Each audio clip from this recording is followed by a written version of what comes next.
Sqwadcast, SparkNotes, episode 2. It's kind of weird. The first SparkNotes was episode 1.5 because we recorded it after our first episode. And our former editor was just like, I'll just name it 1.5. And I was like, why not just name it SparkNotes? Because that's like a sub thing. Okay, cool. He quit / got fired. Okay. One of those. Anyway. Yeah, so SparkNotes. So, it's me, Anchovio. We're back. Yeah, we are. Peter's also here, but SparkNotes, if you didn't listen to episode 1.5, it's we take something, a movie, a book, play, whatever, and we have 10 minutes to summarize it. Right? Goal is to be as funny, as crazy as you want. There's no rules of how you're doing it. The only rule is that we can't do an entire series. So we can't do all of Harry Potter. We can't do all of Breaking Bad. Can't do the entire Lord of the Rings trilogy because that's like 18 hours long. Like,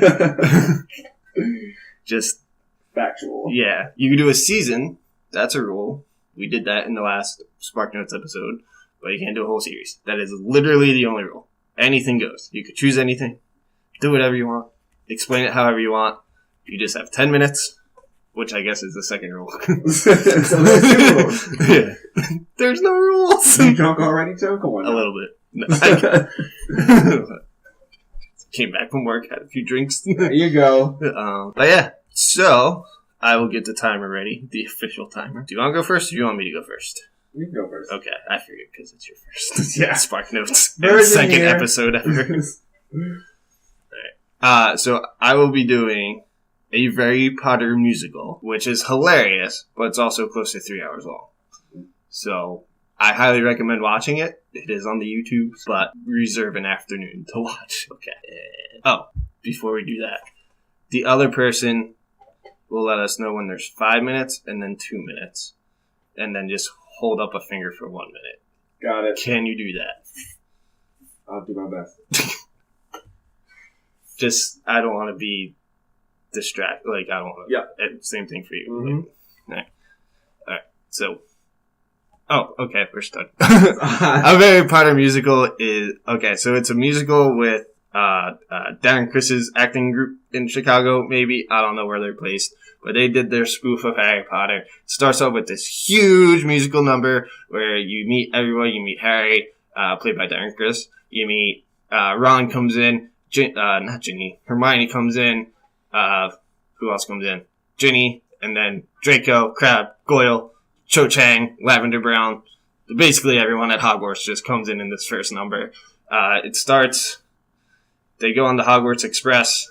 Well, quote unquote, go on the Hogwarts Express, because it's weird. It has, like, a lot of stuff, but at the same time it doesn't. Like, there's really no set. They just spent all of their budget on costumes. So there's, like, absolutely no set.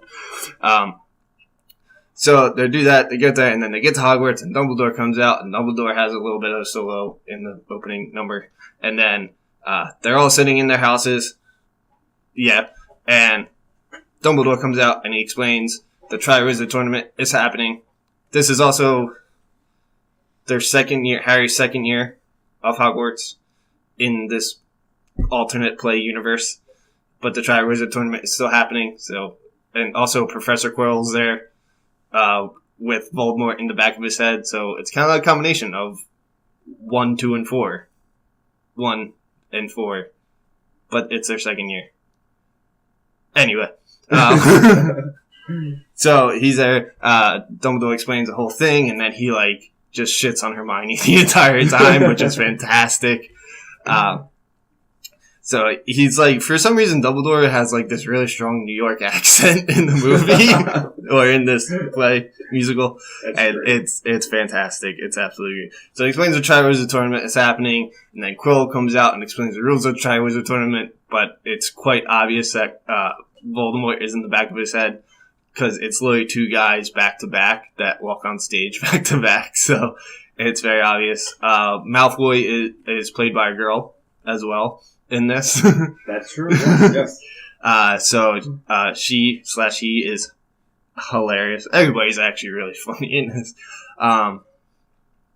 So people think, Triwoods Tournament, oh, you also met Cedric Diggory in the beginning number, and he's so in love with Cho Chang, and so he comes out, he gets it, and I forget who the other two contestants are in the tournament, but it's Cedric and Harry, and Harry's like, I don't know what I'm gonna do, da da da da, and then Draco is saying that next year he's gonna go to Pig Farts, which is the other magic school on Mars.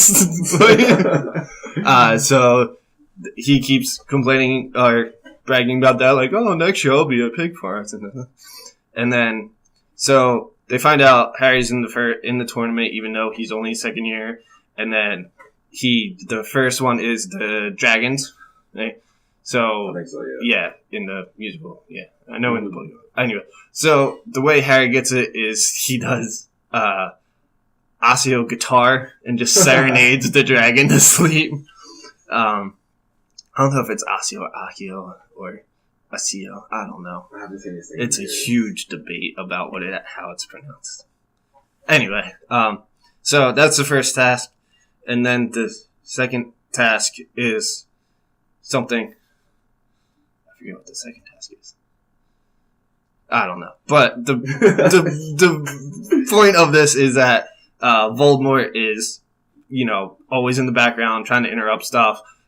Snape is also in there, and Snape's really funny. Whoever plays Snape. So there's always this constant thing, they're trying to take out Dumbledore, and they're trying to focus on the tournament, and all this stuff is going on. And then the Yule Ball happens. So the Yule Ball is a thing in this, and before the Yule Ball. At the Yule Ball, you find out that Ron and Draco both have feelings for Hermione because Hermione shows up gorgeous. Ooh. Yeah, and there's this great song about it called Granger Danger. That's so Yeah, that's one of my favorite songs. So they're at the Yule Ball. Oh, this whole time, Harry is in love with Cho, but Cho is dating Cedric, and at one point, Harry asked Cho to the Yule Ball, and she's like, but I'm dating Cedric. And I was like, that's kind of obvious. I wouldn't ask someone who has a significant other to a dance. That just, you're setting yourself up for failure there. Yeah. Crash burn. Easy. Yeah. Harry wrote a song for Cho, and plays it to Ginny, but then Ginny's in love with Harry. And the song actually fits Ginny, the rhyme scheme. It fits Ginny better than Cho. Makes sense if you actually hear the song. And so then he plays the song for Cho. Cho's like, oh, I'm fucking Cedric, so no. And then Ginny's just like, go with me instead. But not really, because she's too shy to say anything. Then Yule Ball happens, and all this time, these little things are happening, all these little plot points with Snape and Voldemort and Quirrell and those Death Eater guys, and they all keep failing. And then what's his name? Snape, I think, makes the punch ladle thing Portkey, and Harry and Cedric duke it out at the Yule Ball, and Harry goes to touch the Portkey and then to hit Cedric with it, but he thinks it's a ladle, and then he blocks it, and then they both get transported to the graveyard thing where Voldemort comes back to life. Yes, yes. So that's the thing that happens. Voldemort comes back to life. He's, ripped, and also likes to tap dance. So that's a thing. That's his number. His big number is a tap dancing number. Oh, yeah, by the way, spoilers for these. Whole episode. Yeah. So they come back. Harry is isolated from the rest of the group. Group's like, oh no, Voldemort's back. What are we gonna do? And there's this big build-up number where Ron hits a really high note, and they're all rallying the troops and getting back together. And at one point, you realize there are Horcruxes around, and they go to visit Dumbledore in his office with the invisibility cloak, where they all try to hide underneath, and that's also a really running gag. They sneeze and say stuff, and just watch it. It makes more sense. So they go to Dumbledore's office to say, hey, Harry's been kidnapped. What are we going to do about Voldemort? And when they walk in the Dumbledore's office, he's admiring a Zac Efron poster. And that ends up being a Horcrux later on. So they refer to it as the Zephron poster. So Zephron poster, and then they get Harry comes back, but then he has a battle with, I think, Draco / Snape / somebody, and then they use the Horcrux against Ron to try to get Ron, and it's Zephron, but then it becomes bad, and then tries to convince Ron that he's jealous of Harry, and that he'd rather be Harry, and all this stuff, and then, but Ron, being Ron, doesn't fall for it, comes back, right, with Harry on their side. Oh my god. And then, so they get into the huge battle. Oh, at one point, Voldemort kind of takes over the castle, so he's now in Dumbledore's office after conquering the castle. Then Bellatrix Lestrange comes in, right, and they try to get it on, but he's having personal issues because apparently the part of Harry that is the Horcrux that got in when Harry didn't die when he was a baby, and part of Harry, yeah. So the part of Harry that's in Voldemort is making him too good to perform. Performance issues. Yeah. So don't you hate it when the Horcrux inside you? Right. So they get to Oh man.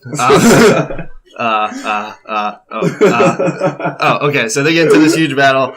Voldemort ends up going to jail, and then Quill is also in jail. So they have a number together, and then Harry comes back, and then because they rescue Harry, big battle. Voldemort to jail. Quirrell's also in jail. At one point, there was a number that featured Harry, Quirrell, and Voldemort because they were all lonely. And then they beat Voldemort, and then they come back, and they have the big closing number.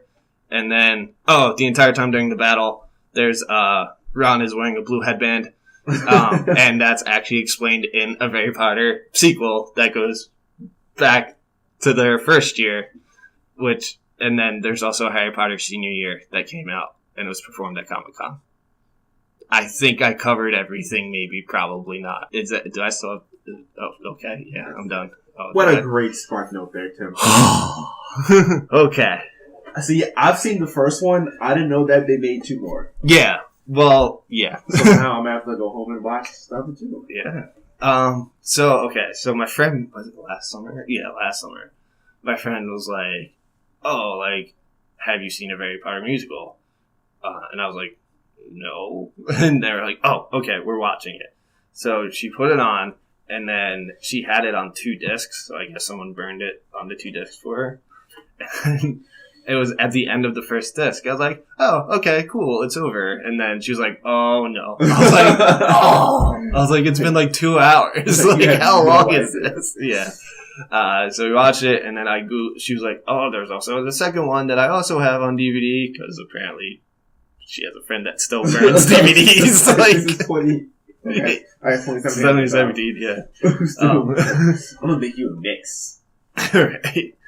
And then, so I watched that, and then I was Googling, and then it came up on YouTube. It was like a Harry Potter, senior year. I was like, huh. And then it was performed at Comic-Con with, like, a bad, budget. It was, like, on stage in, like, in, like, a conference hall type thing, so. Is that one also 3 hours? I think it's a little shorter, because I think it was rushed. Because they were like, we're gonna make a third one. And then they did, but it was at Comic-Con, not, like, in their production. Okay. And there was a lot of people who were, like, a lot of new cast. Yeah. Okay. I'm kind of out of breath. That was the last 2 minutes. I was like, oh, yeah. The look of fear that I said 2 minutes, you're like, wait, what? No. Yeah. Alright, so, I came in here playing to do Star Wars, but instead, I was stick with musicals, and I'm going to do Rent. Oh, okay. Hold on. I'm going to maneuver some stuff. Real. You know what I sound like? You sound like Blue Soundwaves. Alright, so. Alright, just give me the green light. Oh, okay, you ready? Yep. So, in 3, 2, 1. Alright, so for those of you who do not know, the musical Rent came out in 1996 on Broadway, later turned into a motion picture 2005. Before I go into a brief synopsis, everybody has AIDS, and almost everybody's gay. We love the gays. It's fantastic. So, the movie / musical opens up. The main character's on stage. Spotlight. They sing the song, you all know it. 525,600 minutes. That's how you measure a year. I didn't know that beforehand. I don't think anybody did. Nobody actually counts the minutes, but they did for this. So after that, that's the big first musical number. Then they go to Alphabet City in Manhattan. May still be there, may not be. Not too sure. But they live in Bohemia. From my understanding living as a Bohemian, you kind of rough it a lot. You don't have a mainstream job. You live with 7,000 different people. That's my understanding of it. So I'm not too sure. So then it's New Year's Eve, and they're, I don't want to say rioting, but they're all upset that they have to pay rent. Rent's a basic necessity. Yeah. I mean, if you're living somewhere for free, good for you. But so the second musical number is Rent. They don't want to pay it. The main leaders for this are Roger. He is a guitarist, singer. Guess what? He has AIDS. First person we meet who has AIDS. His best friend is Mark. He is a Jewish person from somewhere in New York. But, well, I'll go to him. So they're roommates, they're best friends, they kick it up. They're singing about they don't want to pay rent. And then they had their ex-roommate, Benny. He now owns the building that they stay in. And he promised them that you can live here a year rent-free.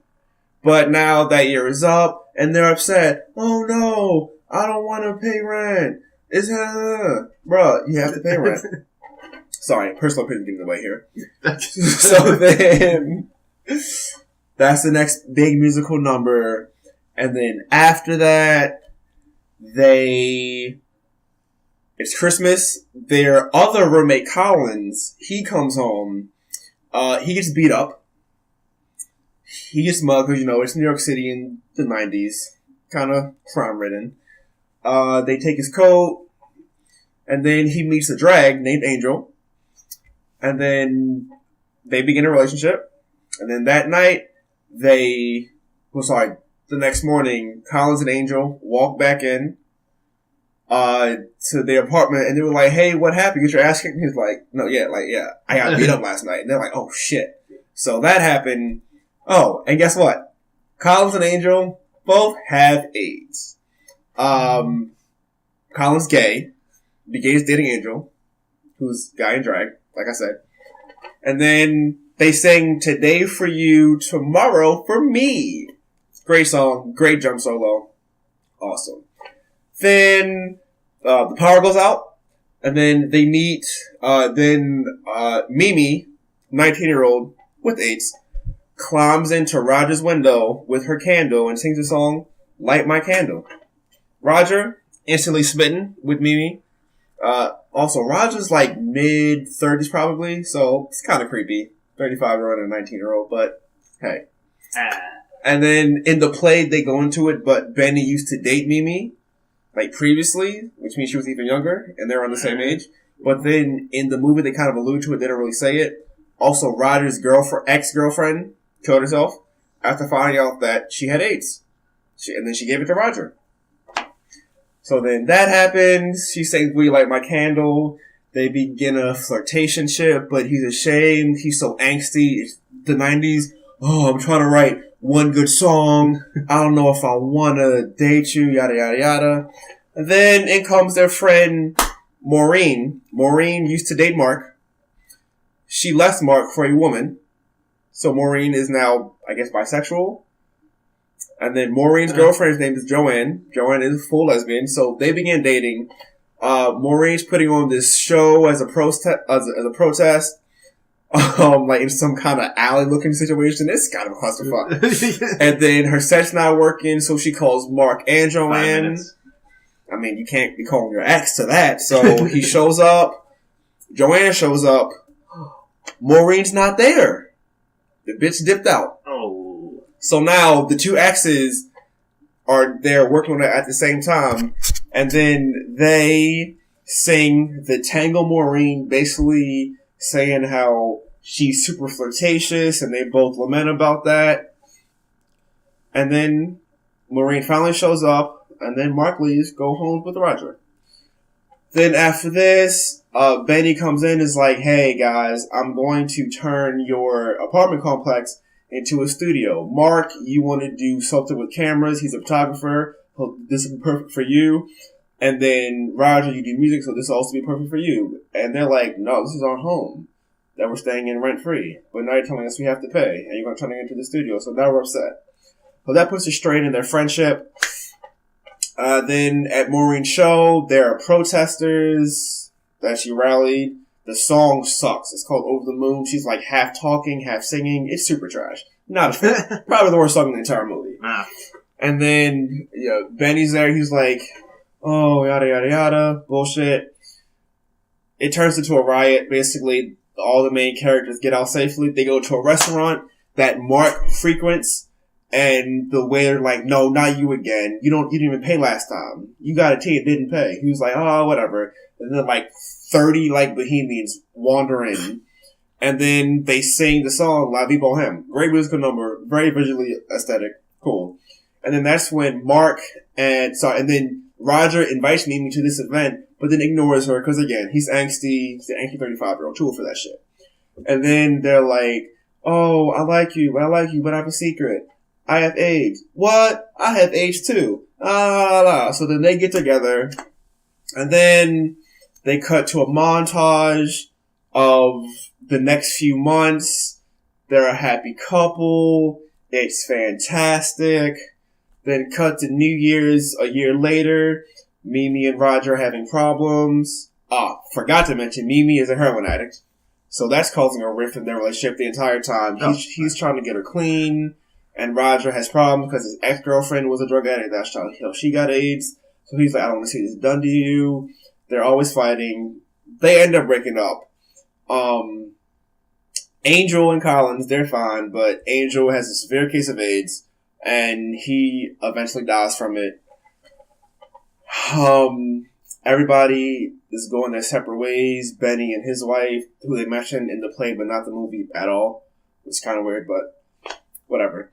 And then, so they all go their separate ways.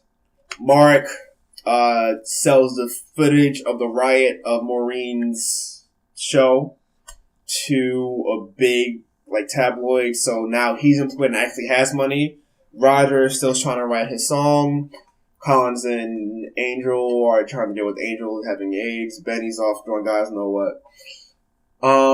So then Maureen and Joanne, they finally get engaged. She's like, I want commitment. She's like, all you have to do is ask.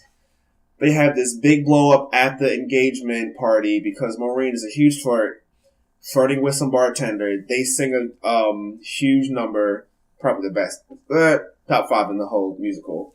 They break up, and then Roger and Mimi break up. Angel dies. Everybody comes back to the funeral. They sing great song, Goodbye, Love. Mimi is sort of with Benny, sort of not, trying to get help. It's a weird situation. I don't know if they're fucking, if they're not. Couldn't tell you.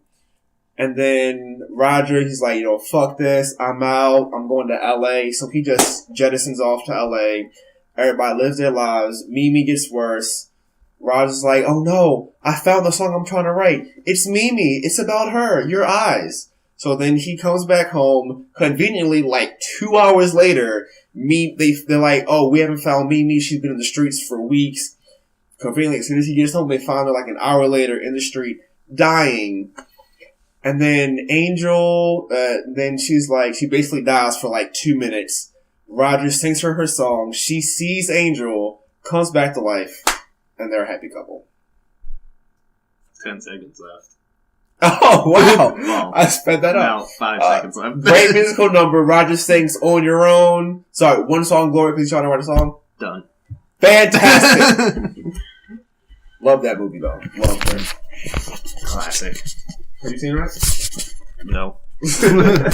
I saw it for the first time. I saw it live a few months ago. Made me so happy. I can imagine live. I took a history of Broadway class in college. Ooh. As one of my electives. Okay. Because one semester they were like, hey, you need to take another 3 credits to still be a full-time student. Okay. And I was like, oh, history of Broadway with the guy who was the musical director. And so I was like, yeah, definitely. So we did Light My Candle. That was the song he played. He tried to play a song from each musical. Oh, he chose that song? Yeah. I forget what he was. Well, it wasn't like just a random song from like it had to do with like the type of song it was. Oh, okay. Because we also did that really famous one, Major Modern General with the like. From what musical? I don't know. But it's like that really quick. Okay. Major Modern General, like that type of pattern. So I think he chose Light My Candle. Okay. I think this was like 6 years ago. long time ago. Yeah. Was it 6 years ago? It was 6, 4, 5. I don't know. It was a while ago. That's my point. But anyway, yeah. It was actually, it's kind of funny. We ended up doing a musical version of SparkNotes. Yeah, I thought that like 10 minutes would be like super long, but then I was like, shit, I have 2 minutes left. And there's still so much happening. Yeah. It gets it. No, I was actually thinking about doing Dirty Rotten Scoundrels. Dirty Rotten Scoundrels? Yeah. Is that a musical? It was actually one of those rare. It was a movie first, then a musical. Interesting. Yeah. I think that's what's going to happen with The Greatest Showman. My favorite movie right now. It's okay. Sorry, it's not a good movie, but I enjoy it. No, okay. It's a musical. They're rumored that it's going to come to Broadway. Probably. It has Hugh Jackman, Zac Efron's in there. It's just an all-star cast. Yeah. Dirty Rotten Scoundrels was actually like a comedy movie. It wasn't like a musical. It was just a movie. And then it was with Michael Caine and Steve Martin back in the late 80s, 88, I think. And then this guy, like, it was like on HBO, like nonstop type of deal. And this guy was like struggling to write something. And he's like, oh, I'll just make this into a musical. So it's one of my favorite. It's so funny. Awesome. It's such a funny show. What a great idea. Turn a comedy into. Yeah. It was. They did that with SpongeBob. There's a SpongeBob musical. There is, yeah. And School of Rock, too. So. And School of Rock. Yeah. And Mean Girls. Oh, yeah. And now Frozen. Yeah, and now Frozen. I want to see my Broadway pitch would be Pitch Perfect. And Aladdin. Oh, my God. Pitch Perfect would be fantastic. But, like, as an acapella, like, not if there's background. Any instrumentals, then they're wrong. Yeah. Like, instantly. Yeah, I would love to see that adapted. That'd be great. Yeah. Let's write it. Let's do it. I already wrote one play. Fun fact, I wrote a play. Oh, really? Yeah. Haven't done anything with it, but... What's it about? It's about... This is really off topic of SparkCast. Wow. Whatever. We got time. It's about... It's loosely based off of me and my best friend in high school's life. I say loosely just because we base characters off of people we know, but like the actual story has nothing to do with our lives. Okay. It's about two guys starting. It's their freshman year in college, and they've been best friends forever, and they've been working on this golf course like forever. And the owner of the golf course's ex-wife comes in and tries to like overtake it and make it her own business.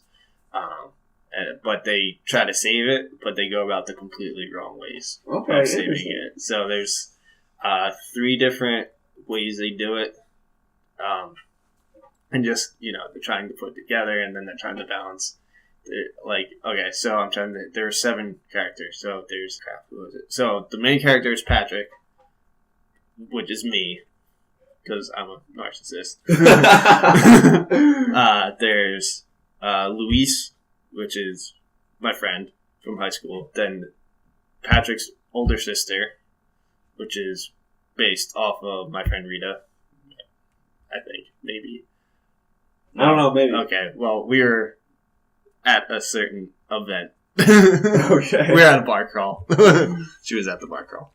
I don't know if you two actually met, but I'll know it if I saw her face. Okay, yeah. So based off of her, so she's like the older sister, and it's her senior year at the college. So she's like getting ready for life, and Patrick's like, I don't want you to do that because that means I have to get ready for life, and also the golf course is in danger. Then there's the owner. I forget. Based off of my band director in high school. Only because, like, I was in, like, every band in high school, so I got to know him, so I based his character. Okay. There's the bartender in the golf course, which is based off the janitor from Scrubs. Nice. There's, I won't spoil it, but there's Luis's love interest, who's another female.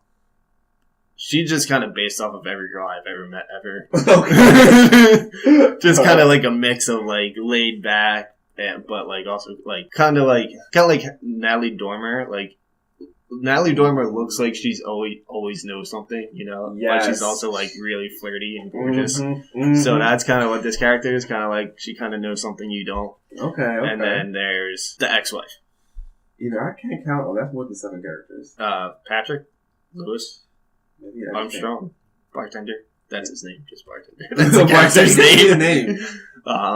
It adds to the mystery. He's professional to find him. It's fine. So that's 4, and then Heather, which is ex-wife. Oh.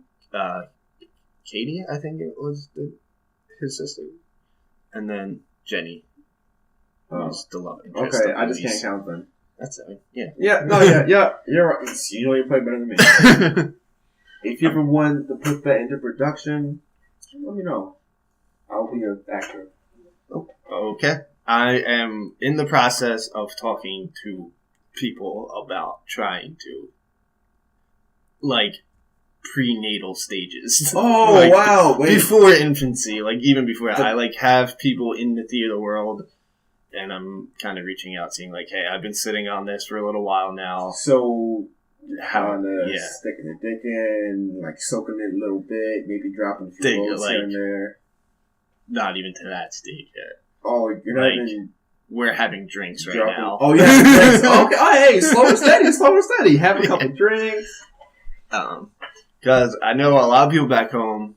One of my friends back home is really into theater. He does like a play like every 3 months. Oh, wow. Yeah. He's really good too. And so I asked him, and he was like, well, I do, like, all the major shows. He's like, but ask our other friend, because he does all the, like, indie, like, produce your own type of shows. He does big time, dude. Yeah, he did. Well, he was honest about it. He was really cool and laid back, yeah. He wasn't just like, oh. But he was like, hey, like, straight up, like... Yeah, he was like, I'm not involved, like, asked me. So, but they're back home 2 states away. Shit, don't. So. Jersey? Yes. Yep. Knew it. I think I may have mentioned it on previous episodes, but yeah. And then, so I know people down here. I was in an acting group in college. Oh, that's fun. And I'm still kind of petty against them. Okay. Because it was literally like my play and then the president of the group's play. Because one semester we were like, we don't have as much money as we thought we did. Kind of have to do our own this year. Mm-hmm. And then, so it literally came down, there were 5 people on the board. And it was a 3-2 vote, his play. And I was like, he's the president. Of course I was like, that's kind of sketchy. Super sketchy. Yeah. Like, they kept encouraging, they were like, the person who called me, I think she was treasurer at the time, she literally called me up. She was like, it was literally 3-2. Like, we were debating, like, over a few days about how to do it. And apparently my set was too complicated. And that was the deal breaker.